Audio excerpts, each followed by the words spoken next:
میں نے جو بات کی تھی میں وہی کرنے لگا ہوں نا کہ سپریم کورٹ کے حکم کو کوئی اس کا کہتے ہیں نا جی کہ آگے پیچھے نہیں ہو سکتا. جو انہوں نے کہا کہ وہاں اس کو منتقل کر دیں گے. جو میں نے بات کی تھی کہ وہاں سے بنی گالا جائے گا, مجھے لگتا ہے اب نہیں جائے گا. بٹ صاحب گھبرا تو نہیں گئے آپ یہ جو کہہ رہے ہیں کہ میں نے تو صرف یہ کہا تھا کہ پرائیویٹ اسپتال میں نہیں علاج ہونا چاہیے؟ پیپلز پارٹی جو ہے نا, میں نے کہا تھا کہ 3 سال ہمارے ساتھ ہی رہیں گے. آج بھی ہمارا بل پاس ہوا ہے تو وہ بھی ہمارے ساتھ. مجھے اس سے مطلب نہیں ہے کہ ان کو شفا میں بھیجتے نہیں بھیجتے, یہ جانے سپریم کورٹ اور یہ جانے گورنمنٹ. مجھے جو چیز چاہیے نمبر 1, عمران خان کی صحت کا پوری طریقے سے انویسٹیگیٹ ہونا چاہیے. ایک تو صدر مملکت اور چیئرمین بلاول بھٹو بالکل ایک پیج پہ ہیں. جہاں ہم سمجھتے ہیں کہ سپورٹ کی جا سکتی ہے وہاں ہم کریں گے, لیکن as a matter of principle we have decided not to support any legislation اور لاز. بسم اللہ الرحمن الرحیم. السلام علیکم. پروگرام پاکستان فرنٹ کے ساتھ سلمان حیدر. سپریم کورٹ کے فیصلے کے بعد سیاسی درجہ حرارت میں اضافہ ہوا اور ایک بار پھر حکومت اور اپوزیشن میں مذاکرات کی گونج سنائی دے رہی ہے. مگر تاحال سپریم کورٹ کے فیصلے پر عمل درآمد نہیں ہو سکا ہے, جبکہ سپریم کورٹ کی دی ہوئی ڈیڈ لائن ختم ہونے میں اب صرف 2 گھنٹے باقی ہے. حکومت نے گزشتہ روز بانی پی ٹی آئی کے اسپتال منتقلی سے متعلق سپریم کورٹ کے حکم نامے کے خلاف نظر ثانی کی درخواست دائر کی تھی. تاہم سپریم کورٹ نے حکومت کی نظر ثانی کی درخواست اعتراض لگا کر واپس کر دی ہے. ذرائع بتاتے ہیں کہ سپریم کورٹ کے رجسٹرار آفس کی جانب سے بانی پی ٹی آئی کے اسپتال منتقلی کے فیصلے کے خلاف حکومتی نظر ثانی درخواست پر کل اعتراض عائد کیے گئے تھے. ذرائع کا کہنا ہے کہ نظر ثانی درخواست کے ساتھ پیپر بکس مکمل نہ ہونے کا اعتراض بھی عائد کیا گیا تھا اور رجسٹرار کے اعتراضات دور ہونے کے بعد نظر ثانی درخواست دوبارہ دائر کی جائے گی. پی ٹی آئی کے سیکرٹری جنرل سلمان اکرم راجہ نے اس پیش رفت پر رد عمل دیتے ہوئے اپنی ایکس پوسٹ میں کہا کہ بانی پی ٹی آئی کو فی الفور شفا انٹرنیشنل اسپتال منتقل کرنا ہوگا. کوئی عذر نہیں کہ حکومت اب سپریم کورٹ کے 18 اگست کے حکم پر عمل نہ کرے. بانی پی ٹی آئی کے وکیل خالد یوسف چودھری نے کہا کہ حکومت 2 دن کے اندر بانی پی ٹی آئی کو اسپتال منتقل کرنے کی پابند ہے. ہم سپریم کورٹ میں توہین عدالت کی درخواست کریں گے. دوسری جانب وفاقی وزیر پارلیمانی امور طارق فضل چودھری کہتے ہیں کہ حکومت بانی پی ٹی آئی کے علاج کے لیے عدالتی حکم کی پابند ہے. انہوں نے مزید کہا کہ بانی پی ٹی آئی کا علاج سرکاری اسپتال میں نہ ہو شفا انٹرنیشنل اسپتال بھیجیں گے. بانی پی ٹی آئی کے بیرون ملک جانے کا فیصلہ بھی ہو سکتا ہے. طارق فضل چودھری نے سینٹ میں خطاب کرتے ہوئے کہا کہ پہلے بھی ایوان میں کہا تھا کہ سپریم کورٹ کے فیصلے پر منوعن عمل کریں گے. سپریم کورٹ سے رجوع صرف اس لیے کیا تھا کہ وضاحت مل جائے کہ یہ فیصلہ صرف ایک قیدی کے لیے ہے یا ملک کے تمام دیگر قیدیوں کے لیے بھی ہے. اس کے علاوہ وزیر اعظم شہباز شریف نے اپوزیشن کو ایک بار پھر مذاکرات کی دعوت دیتے ہوئے کہا ہے کہ سیاسی معاملات بات چیت کے ذریعے حل کیے جانے چاہیے. وفاقی کابینہ کے اجلاس کی صدارت کرتے ہوئے وزیر اعظم شہباز شریف نے کہا کہ حکومت نے ہمیشہ مذاکرات کے لیے آمادگی ظاہر کی ہے اور وہ قومی اسمبلی کے فلور کے علاوہ کابینہ کے سامنے بھی متعدد بار اس موقف کا اظہار کر چکے ہیں.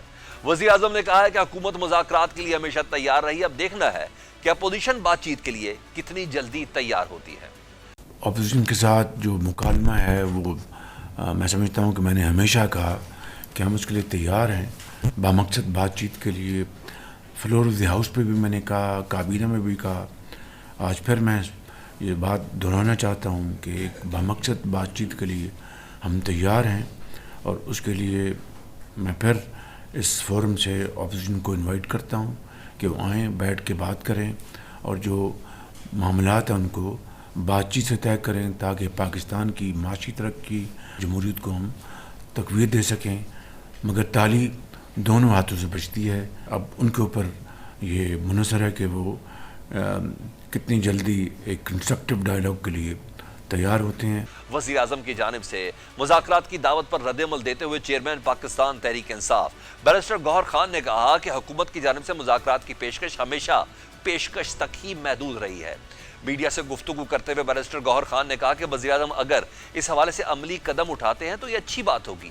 یہی وقت ہے کہ ایسے اقدامات کیے جائیں جن سے سیاسی مسائل کا سیاسی حل نکالا جا سکے. حکومت کا ہمیشہ سے جو پیشکش ہے وہ مذاکرات کا پیشکش کے حد تک ہونا رہا ہے اور یہ اچھی بات ہے اگر وزیر اعظم صاحب سٹیپ لے لیں اور یہ وقت ہے کہ سٹیپ ایسے لیں تاکہ مذاکرات ہو, سیاسی مسائل کا سیاسی حل دو, پاکستان کو ہم اچھے ڈائریکشن میں لے کے جائیں. ایک طرف چیئرمین پی ٹی آئی وزیر اعظم کی آفر کو ویلکم کر رہے ہیں تو دوسری جانب وزیر اعلیٰ خیبر پختونخوا سہیل آفریدی نے واضح کیا ہے کہ ہماری 27 ستمبر کے احتجاج کی کال برقرار ہے.